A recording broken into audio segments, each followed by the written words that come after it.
right, so in the previous two segments on this trip navigation series, we covered the paper map resources, things like gazetteers, adventure trail maps, those sorts of things. Now what we're going to do is we're going to transition to some digital resources, and through the magic of post-processing editing, I'm going to share my computer screen here with you.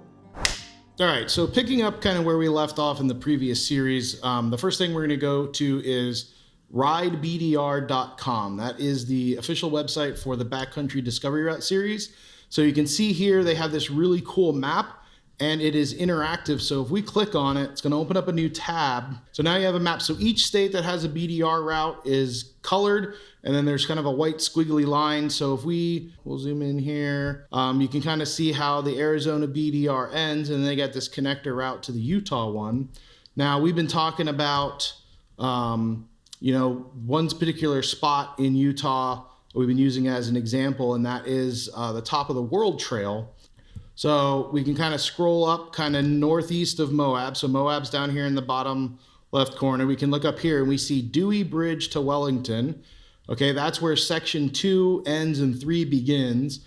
And right near there is where Top of the World Trail is. But if you notice, okay, Top of the World Trail isn't on this map.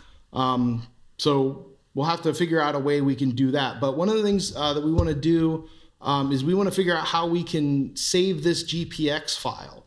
So what we'll do is we'll go back to the Backcountry Discovery Route website. We'll go over here to GPS tracks, which is this big red button in the right, it's kind of hard to miss.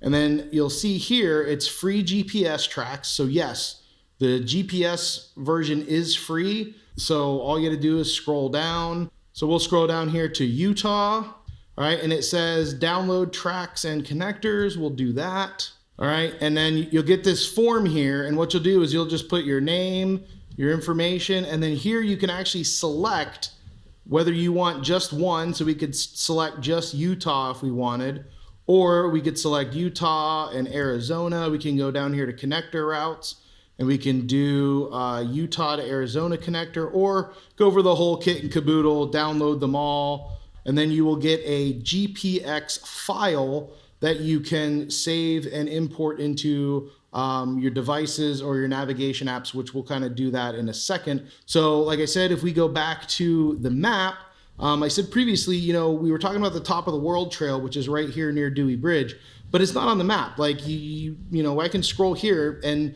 because it's not a BDR trail, it's not on their map, so it's not part of their GPX file. So the question is, where can we go to get that? And that's where this website comes into play, traildamage.com. Now, traildamage.com is probably the go-to resource for anybody that's going to Colorado and Utah. It is a membership site, but it's only $1 a month. And for the amount of information on here, it is well worth it.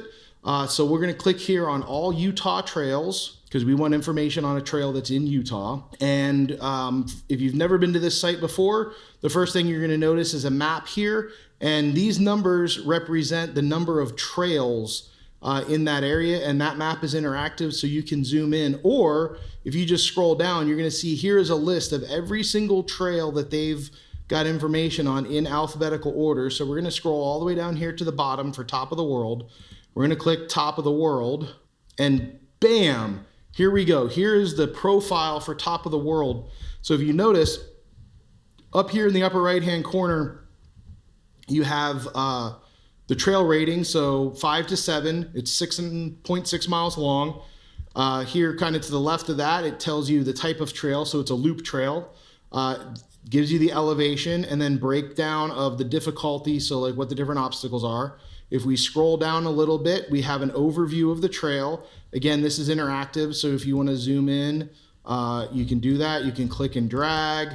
It's got some of the obstacles mapped. We scroll down a little bit further. We have an elevation profile, and then if you watch, you'll see a little cursor appeal on that trail, and it'll correspond to where you're at elevation-wise. And we get up here to the peak, the tippy top. And you can kind of see that's right where that edge of that cliff is. That's the highest point of Top of the World Trail, kind of how it gets its name. Under that is a link that says download the GPX file. We're going to come back to that in a second, but let's continue scrolling down. Here is a narrative about the trail. And here's where you can kind of dig as deep into the details of the trail as you want. There's a video about it, directions to the trailhead, ideas for meeting places. Here you can search for nearby trails. So within 5 miles, these are the trails that pop up. If you change this to 10, it's going to refresh, give you some other nearby trails in the area. Also, if there are other trail reports, it's going to link to those, and those might have pictures, other videos, things that maybe have changed on the trail. But what we're interested in is up back near the top, which is this download the GPX file. So when you click on this link, it's going to give you the option to download that GPX file for top of the world.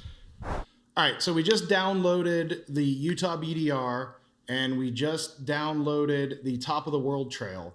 The question is, what do we do? How do we organize them? How do we put these into use? And that's where having an account with something like Garmin, if you have an InReach or an Overlander, or having another app like, say, Gaia GPS comes into play, because those are the platforms that you're going to use to organize your trail data in digital form. Now, the best part is both of those platforms have a web portal. First, we're going to look at the Garmin interface, which is explore.garmin.com. So we go into there, and here's their default screen. This is where you can manage the subscription for your InReach. And if we click this map button, it's going to bring us to an interactive map of the United States, okay? And then here, if you go into the upper right-hand corner, you're going to see an inbox and an outbox. If we click the import, okay, the inbox, that's going to open up a way we can import those GPX or KML or even a KMZ file. So we're going to add an import as tracks. I always recommend doing the import as tracks just because you can see got so many more data points compared to just the import as a route. So import as tracks. And then what we're going to do is we're going to create a collection, and we're going to call that collection Utah, because we're talking about the Utah Backcountry Discovery Route and the Top of the World Trail, which is in Utah. So we're going to hit next. We're going to click here, and it's going to say, where do we import it from? So we'll go up here, and we're going to do the BDR file first. So BDR Utah, when it was made, which was May of 2019. Open. Ding. And then import. All right, so bam, there it is. There's the entire BDR route from the top to the bottom of Utah. And then what we're going to do next is we're going to add the Top of the World Trail. We're going to go up here. We're going to do the exact same thing. So we're going to import and then import as tracks. Now, we already created a collection. We don't need to create a new one. So we're going to add imported items to existing collection. We're going to check Utah. We're going to hit next. We're going to go in here. And then we're going to select Top of the World Utah. That's where we got the Off the Trail Damage website. It's going to load up. We're going to hit import. All right, so now we have the Top of the World Trail and the Utah BDR loaded into the Garmin website, and that will sync with devices like the Garmin Overlander or the Garmin navigation apps on your phone or tablet. So that's kind of the advantage here, is you can organize stuff digitally and it will sync and push to your other devices and other apps, which makes working from home really nice because you can use the web portal, go to the websites and stuff. Now let's take a look at the Gaia. It's kind of the same idea. So this is the Gaia GPS website. Now I have accumulated a lot of data. That's why mine kind of looks a little bit more populated right now. And then if we zoom in, so now here is the Gaia GPS view of the same area that we were looking at on the Garmin website. So this bluish green trail is the Kokopelli Trail. This yellow trail here is the Top of the World Trail. And then this red route here that kind of comes in from the north and exits the south, that is the Utah BDR. And then this kind of pink spot that overlaps, that's the Onion Creek Trail that the BDR uses. So this is kind of how it looks in Gaia. And again, this is how it looks in the Garmin site. Now again, Gaia, when you edit it here on the web portal, it will push and sync to the apps. So you can have the app logged in on multiple devices. It'll push to that, and then it also push from a device to the web portal. So if you go on a trip, you use your Garmin Overlander or the Gaia GPS app and record something, once that device syncs, it will push that information back up to the cloud onto these web interfaces. So you can always have the access to that. All right, so another popular online source is also just going to be your search engine. So here on Google, we can use keywords plus locations to kind of find something. So we want to find an overland trail, so that's going to be our keyword, overland trail. And then we can put in a location. So for instance, here in Virginia, you have the Shenandoah Valley. So we can type in Shenandoah, and all of a sudden this thing pops up called the Shenandoah Overland Trail. That kind of sounds cool. So we click that, and then we can get some more information. So there's a website, Off-Road Trail Guide. They've got information on the Allegheny and Shenandoah Overland Trail. There's some YouTube videos out there, so that's a good way to look. Another keyword that we can use is trans. And the most popular one of those is going to be the Trans-America Trail. So we can type that in, and of course that brings up the coast-to-coast motorcycle route, but you can also do it in four-wheel drive vehicles. So here we have the Trans-America Trail website, and you can kind of scroll down and see the map network for there. And then, here you can download those GPX files from them. Now, Trans-America, you do pay for that, but the data has been updated, that sort of thing. And then again, you can take that GPX file here from the Trans-America Trail, import it into the Garmin website, or import it into Gaia GPS. So like I said, that trans prefix is a very popular naming convention. So now you can put in something like a state name. So Trans New Jersey Trail pops up. All right, that's a very popular route that basically goes through the Garden State. Then we can also do something like, let's say Trans Wisconsin Adventure Trail. So that brings up there. And again, when you do these searches, you'll get multiple links, videos. Sometimes they'll have maps and stuff like that. Another popular keyword that you can use is traverse.